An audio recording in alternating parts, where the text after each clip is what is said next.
बारीक नजर ठेवणारा तुमचा हक्काचा लोकल न्यूज प्लॅटफॉर्म ठाणे दर्पण, ठाण्याचं खरं प्रतिबिंब। महाराष्ट्र नवनिर्माण सेनेचे प्रमुख राज ठाकरे आणि शिवसेना उद्धव बाळासाहेब ठाकरे पक्षप्रमुख उद्धव ठाकरे यांच्या अलीकडील वाढत्या भेटीगाठीमुळे दोन्ही पक्षांमध्ये संभाव्य युतीच्या चर्चा रंगू लागल्यात। स्थानिक स्वराज्य निवडणुकांच्या पार्श्वभूमीवर या दोन भावांमधील ऐक्य राजकीय संकेत मिळत असतानाच ठाण्यातील रांगोळी प्रदर्शनातही या ऐक्याचे प्रतिबिंब पाहायला मिळते। ठाण्यातील कलाछंद रांगोळीकार मंडळ ठाणे आणि महाराष्ट्र नवनिर्माण सेनेचे सरचिटणीस संदीप पाचंगे यांच्या संयुक्त विद्यमाने आयोजित भव्य रांगोळी प्रदर्शन 2025 मध्ये कलाकारांनी आपल्या सृजनातून दीपावलीचा आनंद आणि समाजातील एकतेचा संदेश रंगवला आहे। वर्तकनगर येथील ब्राह्मण विद्यालय येथे 20 ते 26 ऑक्टोबर दरम्यान हे प्रदर्शन भरवण्यात आले। सायंकाळी 5 ते रात्री 10 वाजेपर्यंत नागरिकांसाठी खुले असलेल्या या प्रदर्शनात ठाणेकरांना रंग, कल्पकता आणि कल्पनातेचा संगम अनुभवायला मिळत आहे। गेल्या 32 वर्षापासून सातत्याने भरवले जाणारे हे प्रदर्शन आता ठाण्याच्या दिवाळीचा अविभाज्य भाग बनले। या वर्षीचे प्रदर्शन रंगामधून एकता आणि संस्कृतीचे दर्शन या भावनेला साजेसे ठरले। प्रदर्शनात विविध कलाकारांनी उल्लेखनीय कलाकृती सादर केल्या आहेत। सुभाष शाक्यवार आणि अमरीश पुरी, नितीन कोळी यांनी नाच चित्रपट, योगेश भामणे यांनी छावा, बबन राणे यांनी रोहित शर्मा आणि विराट कोहली, मनोज सावंत यांनी सध्या, शांताराम, प्रथमेश वाघमारे यांनी दशावतार, सुधाकर भोसले यांनी जोकर, मयंक थोरात यांनी सद्गुरू महाराज, मृण्मयी कोळी यांनी स्त्री शक्ती, कॅन्डल लेडी, तर हिंदवी तरे यांनी दिबा पाटील यांच्या व्यक्तिचित्रांनी रांगोळी साकारली आहे। ठाणे शहराच्या मध्यवर्ती भागातील सर्वाधिक वर्दळीचे ठिकाण असलेल्या मासुंदा तलावाजवळील चिंतामणी चौकात सिग्नल यंत्रणा बसवण्याचा निर्णय महापालिका प्रशासनाने घेतला आहे। या भागातील वाहतूक व्यवस्था सुरळीत व्हावी आणि नागरिकांना रस्ता ओलांडणे शक्य व्हावे या उद्देशातून ठाणे वाहतूक पोलिसांनी सिग्नल यंत्रणा बसवण्याची मागणी केली होती। त्या ठाणे महापालिका प्रशासनाने प्रतिसाद देत या संबंधीचा प्रस्ताव मंजूर केल्याने येथे सिग्नल यंत्रणा उभारण्याचा मार्ग मोकळा झाला आहे। ठाणे शहराच्या मध्यवर्ती भागात मासुंदा तलाव असून या परिसरात चिंतामणी चौक आहे। हा चौक ठाणे स्थानक परिसर आणि टेंबी नाक्याकडे जाणाऱ्या रस्त्याला जोडण्यात आला आहे। या चौकाच्या परिसरात नागरिकांची तसे वाहनांची मोठ्या प्रमाणात वर्दळ असते। या चौकातून मुख्य बाजारपेठ, गडकरी रंगायतन, आलमेडा चौक, ठाणे रेल्वे स्टेशन, कळवा नाका आणि जिल्हाधिकारी कार्यालयाच्या दिशेने वाहतूक सुरू असते। तसेच मासुंदा तलाव आणि गडकरी रंगायतन हे ठाणे शहरातील मुख्य आकर्षण केंद्र असल्याने या ठिकाणी नागरिकांची वर्दळ जास्त असते। याशिवाय आजूबाजूला शाळा असल्याने विद्यार्थीही रस्त्यावरून ये जा करत असतात, परंतु येथे सिग्नल यंत्रणा नाही, त्यामुळे नागरिकांना आणि विद्यार्थ्यांना रस्ता ओलांडणे शक्य होत नाही।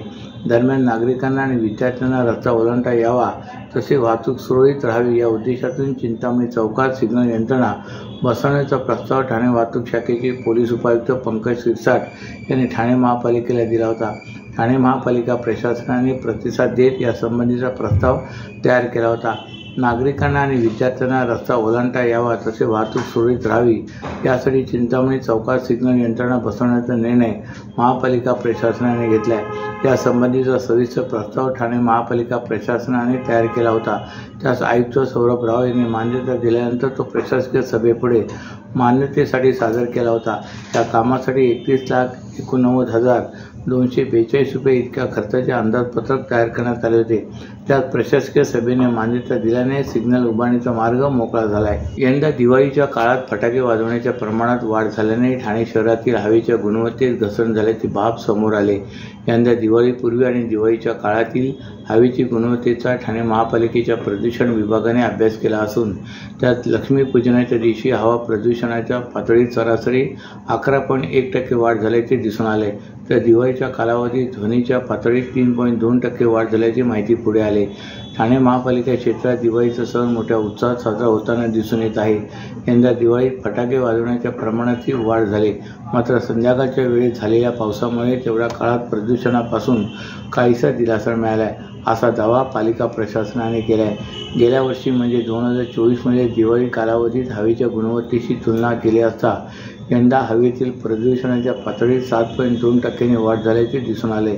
मागील 3 वर्षाच्या दिवाळीच्या कालावधीतील हवा प्रदूषणाचे मूल्यमापन केले असता 2023 मध्ये दिवाळी कालावधीतील हवा गुणवत्ता निर्देशकांमध्ये 62.6% इतकी वाढ झाली। तर 2024मध्ये दिवाळी कालावधीत निर्देशांक 33.9% वाढ झाली होती, असे निदर्शनास आल्याचे पालिका प्रशासनाने म्हटले.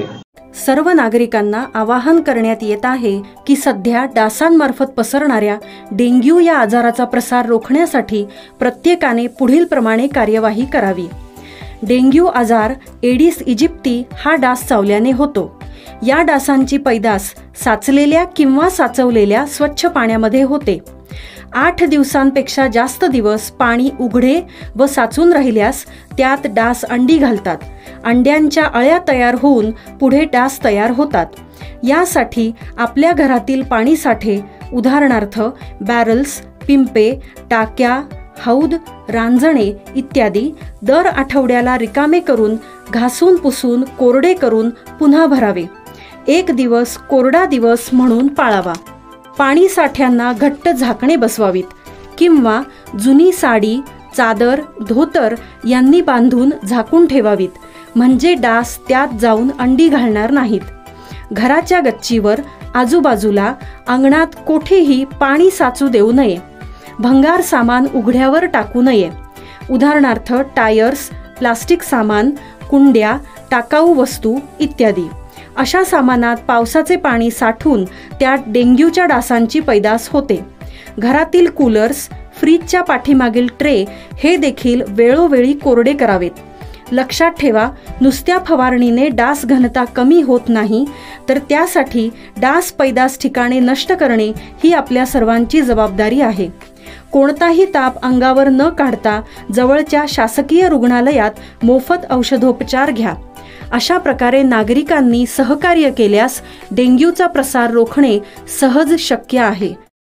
ऐन दिवाळी ठाणे शहरात सोनसाखळी चोरांचा सुळसुळाट वाढला असून चोरांनी 2 व्यक्तींच्या गळ्यातील सोन्याची साखळी खेचल्याच्या घटना घडल्यात. या प्रकरणी चित्रसर पोलीस ठाण्यात गुन्हा दाखल करण्यात आला आहे. मात्र सोनसाखळी चोरीच्या वाढत्या घटनांमुळे नागरिकांमध्ये भीतीचे वातावरण पसरले. तुळशीधाम परिसरात राहणारे तक्रारदार रात्री जेवण झाल्यानंतर फेरफटका मारण्यासाठी घरातून बाहेर पडले होते. हाईड पार्क या दिशेने पायी जात असताना पाठीमागून दुचाकीवरून आलेल्या चोरांनी त्यांच्या गळ्यातील सोन्याची साखळी खेचली. त्यावेळी तक्रारदार यांनी ही साखळी पकडल्याने अर्धी साखळी तक्रारदार यांच्या हातात राहिली, तर अर्धी साखळी सोनसाखळी चोर घेऊन पसार झाले. तर त्याच दिवशी रात्री खेवरा सर्कलकडून हॅपी व्हॅलीकडे जाणाऱ्या रस्त्यावर एका तरुणाच्या गळ्यातील सोन्याची चेन दुचाकीवरून आलेल्या चोरांनी खेचायचा प्रकार घडलाय. या दोन्ही घटनेत जवळजवळ 2.5 तोळे सोन्याचे दागिने चोरीला गेल्याची घटना घडली. त्यामुळे नागरिकांमध्ये भीतीचे वातावरण पसरले असून या घटनेचा अधिक तपास चितळसर मानपाडा पोलीस करतायत. मुंबई व ठाण्यात गेल्या काही दिवसांपासून तापमानात वाढ झाली, त्यामुळे असह्य उकाडा आणि बरोबरीने उन्हाचा चटका सहन करावा लागत आहे. आता मुंबईसह ठाणे, पालघर तसेच राज्यातील इतर काही भागात रविवारपर्यंत मेघगर्जनेसह पावसाचा अंदाज हवामान विभागाने व्यक्त केला आहे. मागील 2 दिवसापूर्वी संपूर्ण राज्यात पावसाने हजेरी लावली. पावसाचा अंदाज असला तरी काही भागात उन्हाचा तापही आहे. उकाडा आणि उन्हाचे चटके यामुळे नागरिक हैराण झालेत. अनेक भागात तापमानाचा पारा 35 अंशापुढे नोंदवला जात आहे. त्यामुळे दुपारच्या वेळी घराबाहेर पडणे तापदायक ठरत आहे. दरम्यान रविवारपर्यंत मुंबईसह ठाणे, पालघर भागात मेघगर्जनेसह पावसाची शक्यता हवामान विभागाने वर्तवली. या कालावधीत काही भागात जोरदार वाऱ्यासह पावसाची शक्यता आहे. यावेळी 30 ते 40 किलोमीटर प्रति तास वेगाने वारे वाहतील.